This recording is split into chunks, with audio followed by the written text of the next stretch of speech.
the HAWE Tech Podcast. Hello and welcome to today's episode of the HAWE Tech Podcast. My name is Ralph and I'm Senior Specialist for Sales Enablement at HAWE. My guest today is Andreas, who is Key Market Manager for the application field Energy at HAWE. Hello, Ralph. Hello, nice to see you again. And you brought us a very interesting topic today. Do you know what functions hydraulics perform in hydropower plants? Correct. So before we get started here, just to avoid any misunderstandings, HAWE continues to work in the oil hydraulics sector and does not also offer components where water is a pressure medium, correct? You're right. Okay.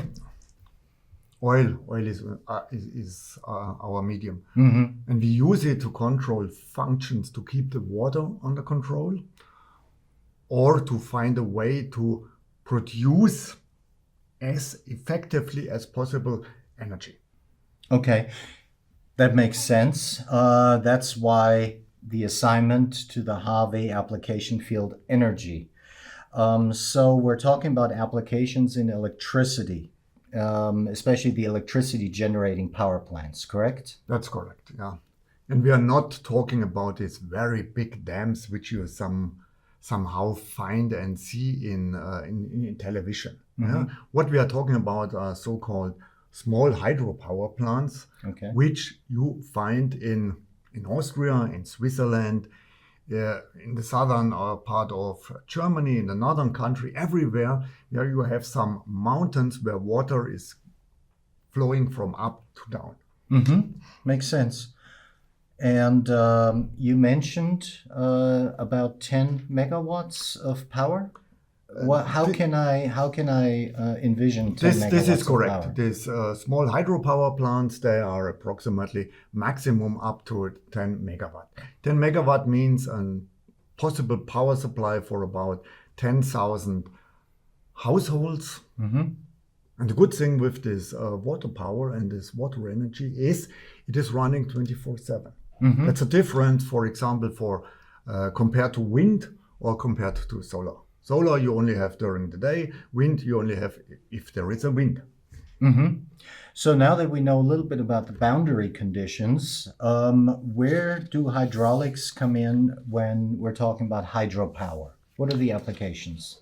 In this small hydropower plants, what we need a control of the sluices of the wires to open and close them. Mm-hmm. Usually done by one cylinder, or to bring them up and down. Mm-hmm. We have a shut-off device directly in front of the turbine. Mm-hmm. It's a safety element. It's an essential safety element which is always there in front of the turbine to have a safeguarding, not to destroy it.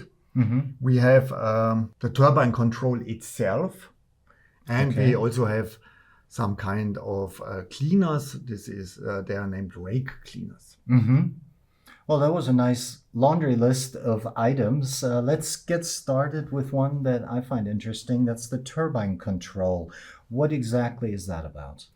Turbine control means the control for the standard types of turbine. This is Pelton, Kaplan, Francis. All of them are controlled by a proportional valve, by a precise proportional valve, Mm-hmm. to make them work at a point where they produce an optimum on energy. Mm-hmm. On the other side, with this control, of course, we have to avoid that they are overloaded and destroyed. Mm-hmm. So we have to know the speed and volume Yeah, of the correct. medium. It has to be adapted to how much water and how much and how fast the water is Mhm. coming. Okay. Then let's talk about the rake cleaner cleaning system. That's a tongue twister right there. What can you tell me about that one? For an explanation, I would like to separate in two parts. There is a very simple one, which is a real rake cleaner. Yeah? This is what you expect. You have some element, some mechanic element only moving in and out, moving on the rake and cleaning the rake. Yeah? So that is quite easy. It is one cylinder. It is controlled by an easy system and power pack, but there are also more complex ones which remind you more on lorry-mounted truck cranes, something like that, or a real excavator. And therefore, our knowledge in the mobile hydraulics, coming from the mobile hydraulics, is a big help in that case. Okay, and HAWE Hydraulik can do all that? What you need, yes. First of all, of course, yes. Okay. What you need is a complete. What is a big help? Yeah. It is not a necessity, but it's a big help if you can use components out of the own complete hydraulic product portfolio. This is a big help, and of course you must be able to build up specific systems based on a specification which you get from the customer. Okay. One specification, one solution, one request. Nothing out of an modular system. No chance to use a modular system here. If you have a quantity of 3, it is already an exception. Wow. Okay. But these boundary conditions haven't stopped HAWE Hydraulik from investing a lot of money and time in hydropower activities, correct? This is correct. And the big help in that case is our business unit Aschheim. Okay. Can you tell us a little bit more about Aschheim? Aschheim, this is this department doing everything which cannot be generated, generally speaking, directly out of the catalog. They are doing everything based on specifications, which is up to a certain point a standard product which is modified. Okay. They have their own engineering, assembly, testing, sales, so they are quite independent here in that case, and they are building up these specific customized solutions. Okay, but if I understand you correctly, it still remains the case that with S-Line, it primarily develops on the basis of HAWE components, correct? That's the target, of course. Why? We know our own products best. And what we want to build up is a long-lasting, reliable system. And therefore, first of all, we take the components out of their own product portfolio.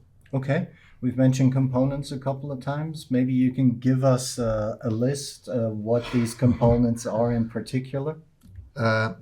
Yes, I can, but finally, it's the complete product range. We are talking about pressure valves, we are talking about check valves, we are talking about flow control valves, we are talking about directional seated valves, directional spool valves, we are talking about directional proportional valves, which we need especially for these rake cleaners. We need over-center valves for these systems. We need special solutions, special valves, which are developed especially for hydropower plants based on safety requirements.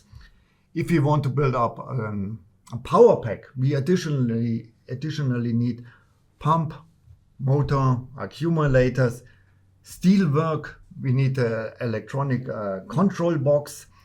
So it is definitely the complete system when talking about the component. And additionally to that, these customers, what they like is to have their solution in their own corporate color.